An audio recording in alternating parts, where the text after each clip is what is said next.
Rajnath Singh to kindly press the button for the Bhumi Pujan of the 2,500 crore Raichak shipyard.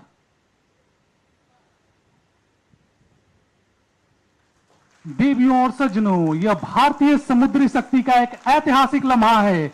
2500 crore के इस विशाल निवेश के साथ रायचक shipyard बड़े आकार के व्यवसायिक जलयानों के निर्माण में सक्षम एक शक्तिशाली केंद्र के रूप में विकसित होगा।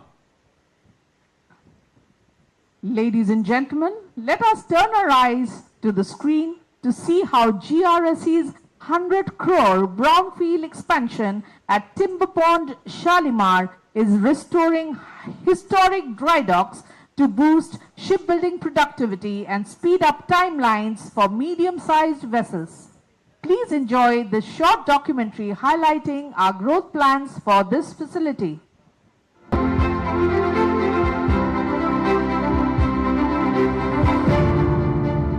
अब हम माननीय रक्षा मंत्री जी से विनम्र अनुरोध करते हैं कि 100 करोड़ के टिम्बर पॉन्ड शिप बिल्डिंग सुविधा के भूमि पूजन एवं फलक का अनावरण बटन दबाकर करें। Ladies and gentlemen, accelerating building timelines of medium-sized ships and empowering indigenous ship repair, Timber Pond restores heritage dry docks with cutting-edge gantry power, ensuring our fleet stays ready and undefeated. Ladies and gentlemen, kindly turn your attention to the screens for a quick glimpse of the Damodar shipbuilding facility, a 70 crore facility dedicated to constructing eco-friendly electric ferries and small ships for sustainable river transport.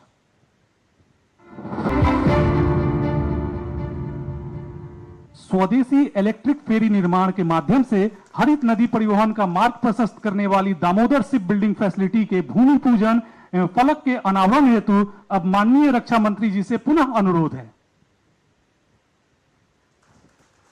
The Damodar facility ushers in zero-emission electric ferries combining environmental sustainability with strong national self-reliance.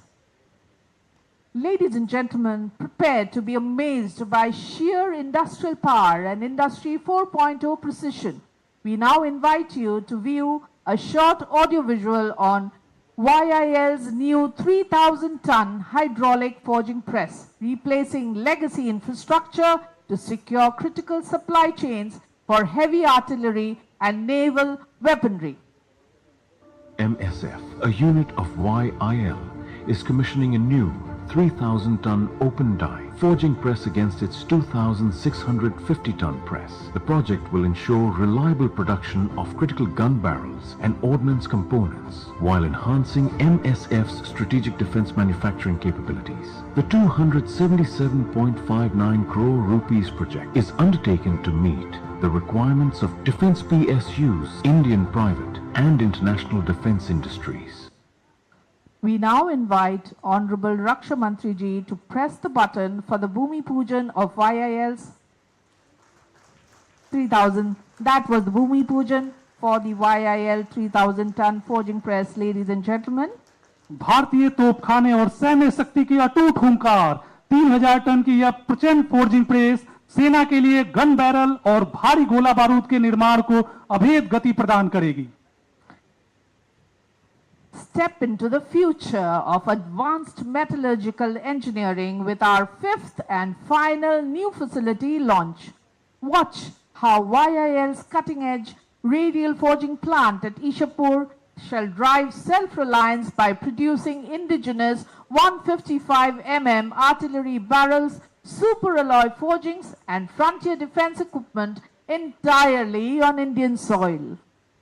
MSF, a unit of YIL, is establishing a new radial forging project to enhance indigenous production of defense gun barrels, forged aerial bomb bodies, and super alloy forgings. The facility will also manufacture 40,000 railway axles annually, reduce import dependence, and strengthen India's strategic manufacturing capabilities. This 473.84 crore rupees project is undertaken to meet the requirements of defense PSUs, railways and nuclear energy sectors. यंत्र India limited के radial forging plant के भूमि पूजन एवं फलक का अनावरण button दबाकर करने हेतु माननीय रक्षा मंत्री जी से पुनः विनम्र अनुरोध है। Ladies and gentlemen, forging the invincible shield of Indian defense armed with Industry 4.0 technology, this 473 crore radial forging plant shall make India completely self-reliant in superalloys, railway axles and strategic bomb hardware. Ladies and gentlemen, it is our privilege to have Shri Subendu Adhikari, Honorable Chief Minister of West Bengal, with us today. May I now request Honorable Chief Minister to address the August gathering on this occasion.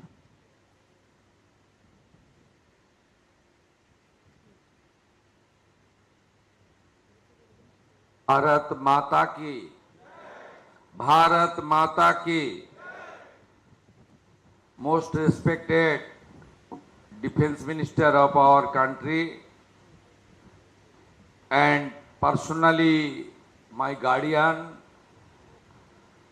respected Rajnath Singh ji, please accept my best regards from the core of my heart. आपका आशीर्वाद पूरा मुझे मिला, इसलिए पश्चिम बंगाल का 11 करोड़ जनता का काम करने का मौका भी मुझे मिला।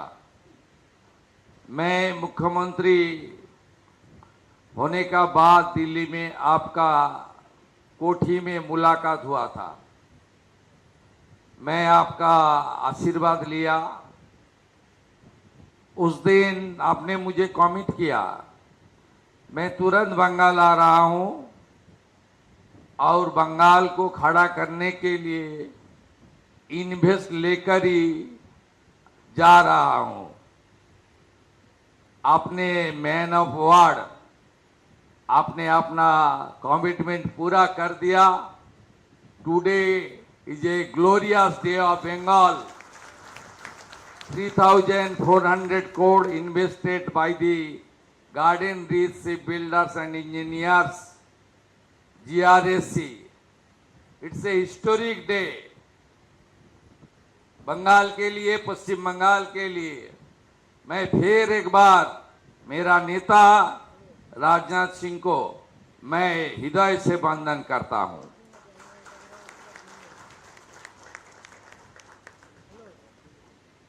The authority coming from the central government, हमारी भारत सरकार की सचिव, हमारी जीआरएससी की आधिकारिक और पश्चिम बंगाल की मुख्य सचिव जी है, मैं सबको स्वागत करता हूं। और यहाँ काफी बड़ा संख्या में हमारी एमएसएमई के साथ जुड़ा हुआ और जीआरएससी का साथ जुड़ा हुआ बहुत विशिष्ट आदमी है। सब लोग को मैं on behalf of the state government I would like to convey my best wishes. Press media का पत्रकार भी है, सब लोग को ये आज बड़ा आनंद का दिन है। Raichak shipyard, timber pond ship building facility, Damodar ship building facility, radial forging plant, 3000 T open die forging press, ये 5 प्रोजेक्ट आज भूमि पूजन हो गया है, उनका काम भी शुरू होने वाला है। टोटल 3,400 करोड़ का इन्वेस्टमेंट है। पिछले जो सरकार पश्चिम बंगाल में थी वो सेंट्रल गवर्नमेंट का साथ और सेंट्रल गवर्नमेंट का आर्ट डिपार्टमेंट का साथ एक साथ काम करने का उनका कोई इच्छा भी नहीं था, इसलिए वेस्ट बंगाल ने बहुत सारा सफर किया। You know, West Bengal has much more potentiality. Here is land, here is human resources, here is infrastructure, here is raw material and everything here. But Now, double engine is functioning with full speed. ये बंगाल में double engine नहीं था, सब था। इसलिए देश के प्रधानमंत्री नरेंद्र मोदी जी ने इस बार पश्चिम बंगाल जनता को जब मेट्रो का उद्घाटन के लिए उन्होंने आया, तब उन्होंने बताया the West Bengal is a very high rich state. स्वतंत्रता का पहले और उनका बाद भी पूरा देश का जो इन्वेस्टमेंट है, इकोनॉमी है, सब में वेस्ट बंगाल का एक बड़ा रोल था। लेकिन 34 इयर्स कम्युनिस्ट और 15 ईयर टीएमसी का राज में खाली विरोध करो, विरोध करो, विरोध करो, विरोध करो, ये जो नेगेटिविटी था, आज 50 साल बाद वो खत्म हो गया है। Under the great leadership of the Narendra Modi ji and my leader defence minister mister Rajnath Singh ji, we all work together. Bengal we rebuild. जब 2047 में विकसित भारत होगा, तब पश्चिम बंगाल भी विकसित हो जाएगा। इस मंत्र का साथ हम लोग आगे बढ़ने का काम करेगा। पश्चिम बंगाल में 106 दिन हुआ है नया सरकार का। हम लोग पहले जो काम किया देश का सुरक्षा के लिए, हमारी जो बॉर्डर वो अनफेंसिंग था, ये कोई पॉलिटिकल मुद्दा नहीं था। बॉर्डर में बीएसएफ को जमीन देना ये हमारी एक देशभक्त की नाते हमारी ये फर्ज बनता है। लेकिन पिछले सरकार नहीं दिया। मुझे मालूम है, मैं बंगाल से जुड़ा हुआ आदमी हूँ, बहुत साल से एमएलए, एमपी, मिनिस्टर, एलओपी, आप चीफ मिनिस्टर बन गया है आप सबका आशीर्वाद से। जब गृह मंत्री था हमारी राजनाथ सिंह जी ने, तब पहले चिट्ठी उन्होंने लिखा पश्चिम बंगाल सरकार को, या आप बॉर्डर का जमीन तो दे दीजिए बीएसएफ को। वो साल था 2016। पहले चिट्ठी उन्होंने भेजा, तब गृह मंत्री था महोदय, तब गृह मंत्री था, लेकिन अब तक जमीन नहीं दिया। आप सरकार आने का बाद हम लोग 90% जमीन already handed over to BSF to protect our border. देश का सेफ्टी सिक्योरिटी के लिए हम लोग कर रहा है। संवैधानिक जो कॉन्स्टिट्यूशनल ऑब्लिगेशन है एक सरकार का, प्रदेश का, वो भी नहीं था। बीएनएस चालू नहीं था, सेंसस का काम बंद था, वो भी हम लोग शुरू किया। इन्वेस्टमेंट चाहिए, बंगाल को खड़ा करना चाहिए। बहुत बड़ा बेरोजगारी है। अभी तो जितना भी आप लोग यहाँ बिल्डर्स है, एमएसएमई है, जितना भी इंजीनियरिंग ऑर्गेनाइजेशन है, सबको थोड़ा मौसम बदल रहा है। ये तो मौसम चल रहा है, आपको जो वेदर चेंज हो गया है। अभी बंगाल इन्वेस्टमेंट का डेस्टिनेशन होना चाहिए। मैं फिर एक बार राजनाथ सिंह जी को आभार प्रकट करता हूं। मैं उनको एयरपोर्ट से आते आते बताया आपका और भी कुछ काम बंगाल में करना पड़ेगा। उन्होंने मुझे कमिट कर दिया, आई विल डू एवरीथिंग। मैं बताया ये आप जैसे उत्तर प्रदेश को खड़ा किया, पूरा मदद किया, देश को तो करता ही है, पश्चिम बंगाल भी आपका है, आपका पूरा सपोर्ट देना चाहिए। Bengal not only the state of Bengal, हमारी देश का कल्चरल डिवोशनल कैपिटल भी था। ये सब बदल दिया ये लोग। अभी बंगाल को पूरा खड़ा करने के लिए हम लोग एक साथ काम करेगा। I would like to committed to GRSE that we will work together. जमीन के लिए स्टेट गवर्नमेंट की ओर से जितना भी कोऑर्डिनेशन, कोऑपरेशन, हम लोग एक साथ काम करेगा। 2 central government, state government, defence, हमारी प्रदेश सरकार एक साथ काम करके कि आज इस बंगाल की धरती पर हो रहा यह इन्वेस्टमेंट केवल आज का इन्वेस्टमेंट नहीं है, बल्कि आने वाले कल के भारत का यह इन्वेस्टमेंट है।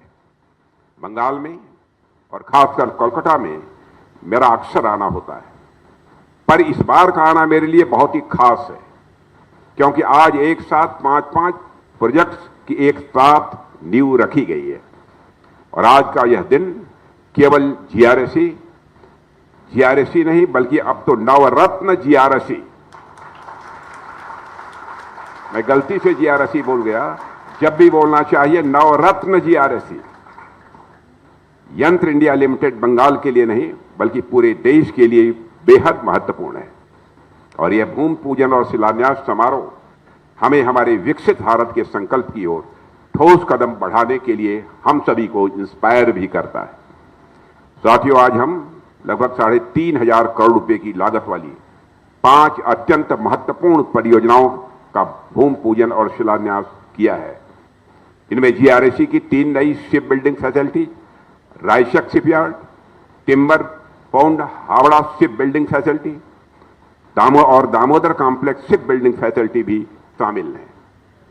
और इसके साथ ही यंत्र इंडिया लिमिटेड की 2 अत्याधुनिक मेटलर्जिकल फैसिलिटी, 3000 टन क्षमता वाली hydraulic open die forging press और रेडियल फोर्जिंग प्लांट का भी शिलान्यास हुआ है। और ये 5 प्रोजेक्ट्स हमारी आत्मनिर्भरता, मेक इन इंडिया और मेक फॉर द वर्ल्ड की भावना को बल देने वाली है। साथियों, बंगाल की धरती हमेशा से भारत के रेनेसां यानी पुनर्जागरण, हार्डवर्क और नेशनलिज्म की मधुर भाव की बराबर साक्षी रही है यह पश्चिम बंगाल की धरती। और यह धरती किसी जमाने में इंडस्ट्रियल रिवॉल्यूशन का भारत के अंदर एक बहुत बड़ा केंद्र मानी जाती थी। और आज फिर एक बार यह धरती नए इंडस्ट्रियल रिनासा की ओर अपने कदम आगे बढ़ा रही है।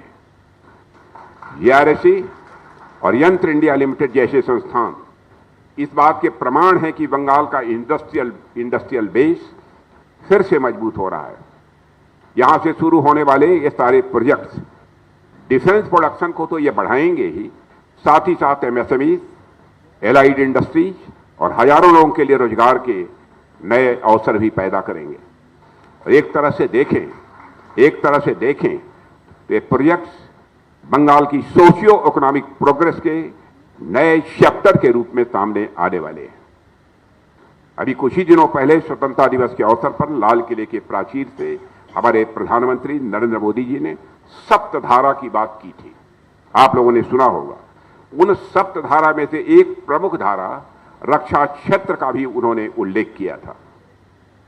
उन्होंने स्पष्ट कहा था कि जब हम विकसित भारत बनेंगे तब हमारा यह डिफेंस सेक्टर, रक्षा क्षेत्र पूर्ण रूप से आत्मनिर्भर होना चाहिए।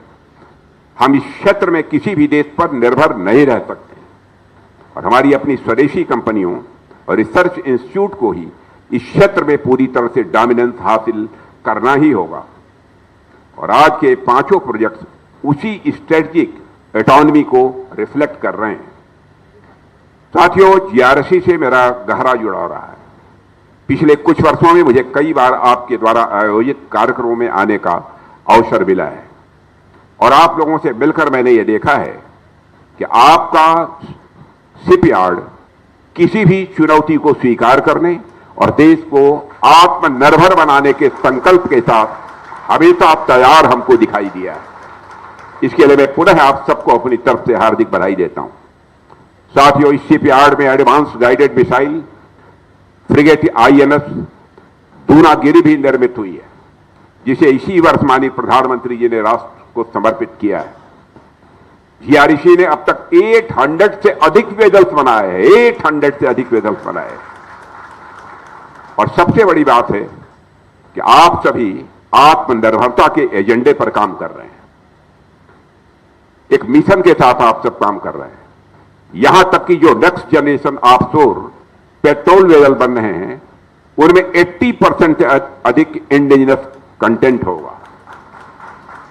और यह दिखाता है कि हम विदेशी डिपेंडेंस को तेजी से कम कर रहे हैं।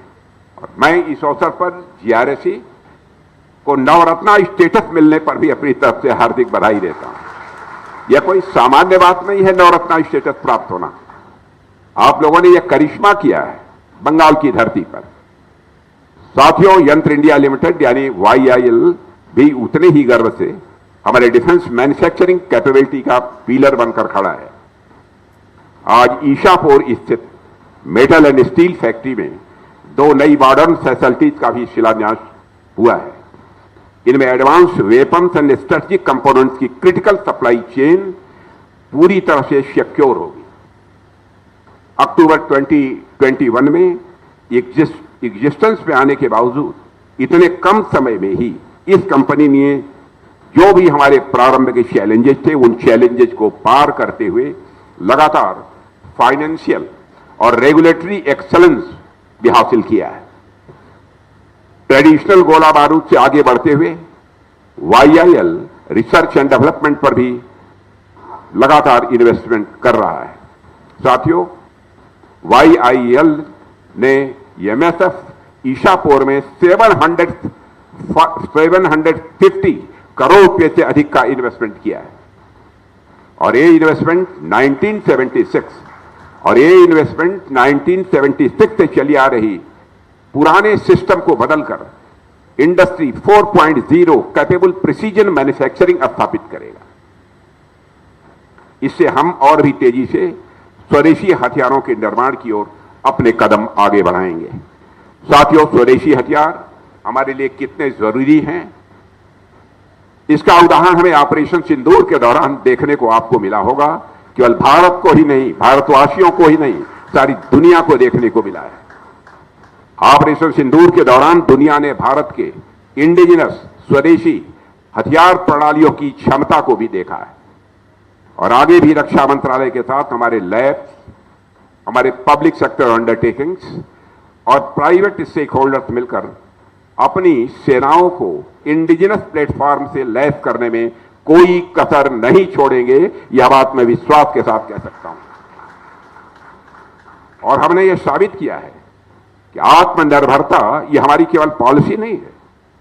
आत्मनिर्भरता बैटलफील्ड कैपेबिलिटी का एक मल्टीप्लायर है। और इस पहल में जीआरएसी तथा यंत्र इंडिया लिमिटेड की भूमिका अत्यंत महत्वपूर्ण होने वाली है। साथियों, आज जब मैं आप सभी के बीच इतने महत्वपूर्ण अवसर पर यहां उपस्थित हूं, तो मैं अपने कुछ विचार और भी आपके सामने साझा करना चाहता हूं। वह यह, आज जब हम एक पॉजिटिव थिंकिंग के साथ आत्मनिर्भरता के रास्ते पर बढ़ रहे हैं, तो मुझे लगता है कि शिप बिल्डिंग सेक्टर में कैपेसिटी पैराडॉक्स को भी ध्यान में रखना होगा। कैपेसिटी पैराडॉक्स का विचार शिप बिल्डिंग की दुनिया में चल रहे एक बड़े बदलाव को समझने में मदद करता है। जैसे आप देखिए कि दुनिया भर में जहाजों की मांग लगातार बढ़ रही है, चाहे वह नेवल शिप्स हों, कमर्शियल कार्गो वेजल्स हों, ऑयल टैंकर्स हों, लॉजिस्टिक शिप्स हों, फिशिंग वेजल्स हों, पॉल्यूशन कंट्रोल वेजल्स हों या ऑफशोर प्लेटफॉर्म्स हो। हर कैटेगरी में डिमांड बढ़ रही है। समुद्री व्यापार भी तेजी से बढ़ रहा है। हमारी नौ सैनिक शक्ति का विस्तार भी तेजी से हो रहा है और समुद्री सुरक्षा की चुनौतियां भी बढ़ रही हैं, यानी डिमांड साइड पर कोई कमी नहीं है।